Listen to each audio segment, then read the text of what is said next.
आता हे राजापूर प्रतिष्ठानचा पालखी महोत्सव या ठिकाणी जो कार्यक्रम आहे, या कार्यक्रमाला जे आमचे सर्व कार्यकर्त्यांनी प्रमुख सल्लागार म्हणून या ठिकाणी माझी नेमणूक झाली होती।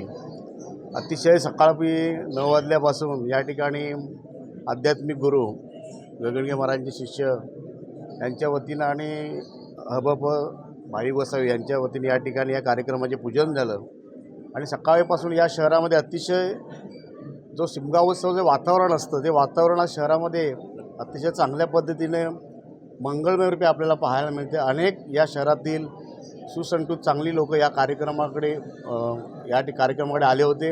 कार्यक्रम बघितला त्या लोकांनी। मी एक शेळगावचा रहिवासी आहे। माझी पालखी नवलादेवी ही पालखी या ठिकाणी या कार्यक्रमाला आली होती। या शिमगा उत्सवाचा आम्हाला दोनच उद्देश या ठिकाणी आमच्या मंडळाच्या अध्यक्षांनी सांगितले आहेत। एक उद्देश सरकार दरबारी हा कार्यक्रम, या कार्यक्रमाचे कलावंत आहेत त्यांची कला ही सरकार दरबारी पोचली पाहिजे आणि या कलेला ज्याप्रमाणे शाहिरी किंवा संगीतमय कलाकारांना जसं मानधन दिलं जातं त्याप्रमाणे ह्या कलाकारांना कुठेतरी यांची शासनाने त्याचा योग्य ही पाहणी करून त्याचा निर्णय करायला पाहिजे, या अनुषंगाने आमची भावना आहे।